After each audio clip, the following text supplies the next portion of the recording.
Yeah.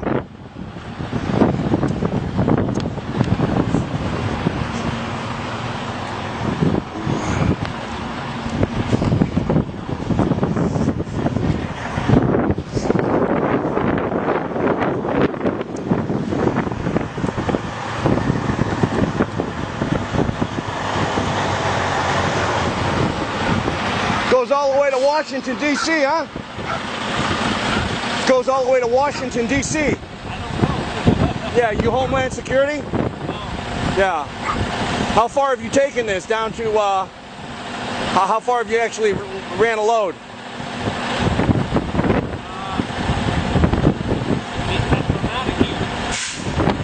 100 miles?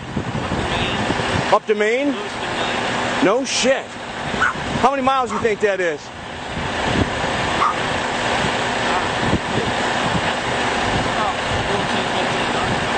Man, that's unbelievable.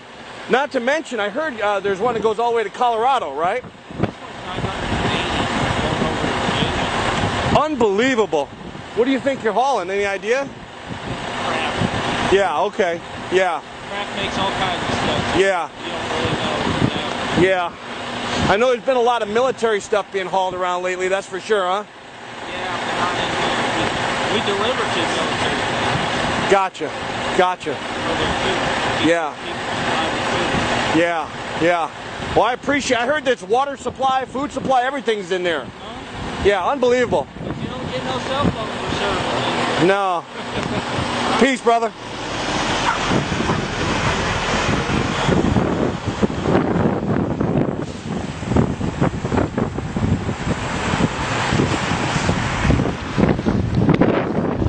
I mean, basically, you got an underground roadway system here that runs all the way to Maine, to Washington, D.C., to Colorado.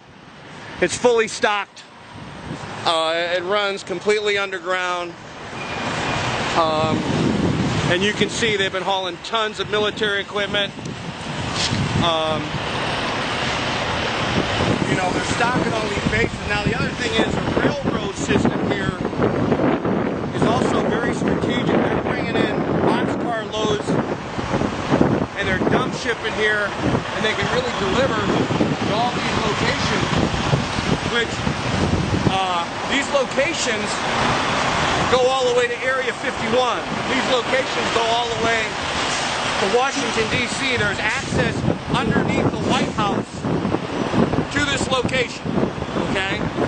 So this is a strategic location, which is really the new command center for the Illuminati and the United States government. Well, forget the United States government. This is a headquarters for the Illuminati. This is where they'll ship most of their supplies. When they go underground, they can stay underground for quite some time. And this is stocked with food, water, everything they need. It's an underground city. So this is the north entrance, and we're going to go see if we can do some more digging.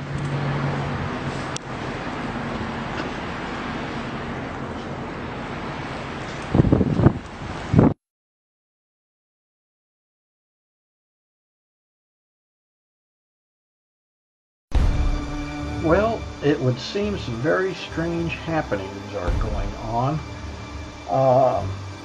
First, I remind you to go back in history and remember Donald Rumsfeld's comment the day before the attack of 9/11, where he said that the Pentagon had lost $2.3 trillion, and then just fortunately, then the Pentagon was destroyed the next day on 9/11, 2001.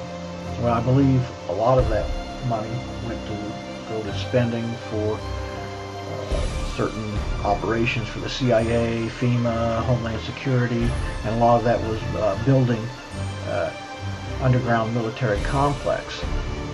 Fast forward to August of this year, if you remember that DC that happened, Virginia, Washington DC, and also in Colorado, there's evidence pointing to that not being an earthquake as much as it was probably a nuclear explosion done by the good guys, the Black Ops military, who found out about the the evil plans of the globalists that were planning on killing off a huge percentage of the population and going and running and hiding in the military underground complex. So what they've done is cut off some escape routes during that time. And the reason I say it was probably nuclear as opposed to an earthquake is the seismographs show that there were no primary waves associated with these two explosions. And they were very shallow, and also in an area that doesn't receive many earthquakes. Now, the latest report that I'm getting is long about September 20th, 21st, 22nd of this year, there were at least 13 very powerful underground explosions rocking the United States Midwest, and they registered as small shallow earthquakes with the USGS. Many of the underground high explosive detonations registered as 2.6 magnitude earthquakes. So what they're saying is the U.S. military is sealing off the tunnels so that the globalists and the U.S.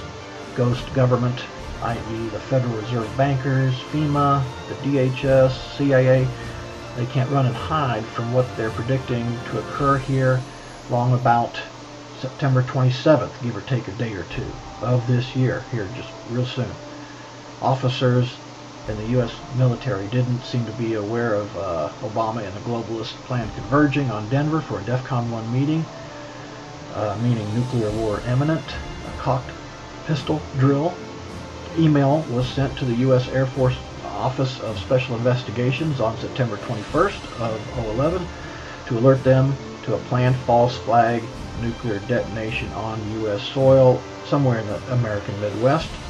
The U.S. Air Force Office of Special Investigations were the ones who raided the Citadel gun and safe store in Las Vegas on August 21st to recover stolen nuclear warhead detonators. They were the ones who intercepted the transfer of improvised nuclear warheads by the CIA in the tunnels that connected the deep underground military bases on August 23, 2011. The impoverished nuclear bombs, the W-54 style warheads, they were being transferred via those tunnels to Washington, D.C. and New York City when they detonated during a firefight between U.S. military personnel and the criminal CIA, DHS, FEMA operatives. It would appear that the U.S. military had a deadline to meet and has already damaged, destroyed, or sealed at least 13 underground tunnels or bases, and perhaps their incentive was the fact that Obama, his shadow government, and the globalists had made plans to save their own hides while leaving the rest of us to fend for ourselves. Perhaps they investigated and confirmed that another false flag nuclear detonation was imminent and acted accordingly to prevent it. The following video details the contents of a Department of Defense document entitled Internment and Resettlement Operations, also known as FM 3-39.40. The document is 325 pages long and it is signed by Joyce E. Morrow, Administrative Assistant to the Secretary of the Army. It was created in 2010, however, has just been recently leaked to the public via the internet and can now be downloaded from multiple sources. In the description below, you'll find a download link for the document. I strongly encourage you to download it yourself and to verify everything that's being said here. The document outlines military procedures for internment and resettlement of civilians, and it describes the layout and the administration of these internment camps. It clearly states on page 38 that it applies within U.S. territory, and it specifically addresses the detainment of U.S. citizens, as is indicated by the identification procedures for new prisoners on page 146, which states that social security numbers are to be recorded alongside their photograph and fingerprints. Included in the list of organizations which may be involved in these internment operations are the Department of Homeland Security, FEMA, the Department of Defense, and the United Nations. On page 56, the document outlines the responsibilities of psychological operations officers within the camps, among which it states that a PSYOP officer develops and executes indoctrination programs to reduce or remove antagonistic attitudes and identifies political activists. On page 281, the document goes into more detail regarding the role of psychological operations within the camps, specifically in regards to pacifying the population and ensuring cooperation. On page 238, it gives the conditions for the use of deadly force in such camps. Among the justifications for lethal force, it includes to terminate an active escape attempt. That point right there should make it clear that these camps are not benevolent disaster relief type facilities. On page 244, the document calls for the use of snipers during riots to, quote, scan a crowd and identify agitators and riot leaders for apprehension and fire lethal rounds if warranted. On page 260, it shows the basic layout for a facility focusing on detainment. It is depicted with interrogation areas, tribunal areas, and mortuaries. Each detainment facility is designed to hold 4,000 prisoners, and they are depicted with multiple levels of barbed wire separating compartments within the facilities, with a double barbed wire fence enclosing them, and watched over by 24 guard towers. On page 261, the document depicts the layout for what they call civilian resettlement facilities, which are designed to house 8,000 people. Though it uses the word resettlement, the plans show multiple levels of barbed wire dividing the sections of the facility, with double barbed wire fencing on the outside, as well as 16 guard towers.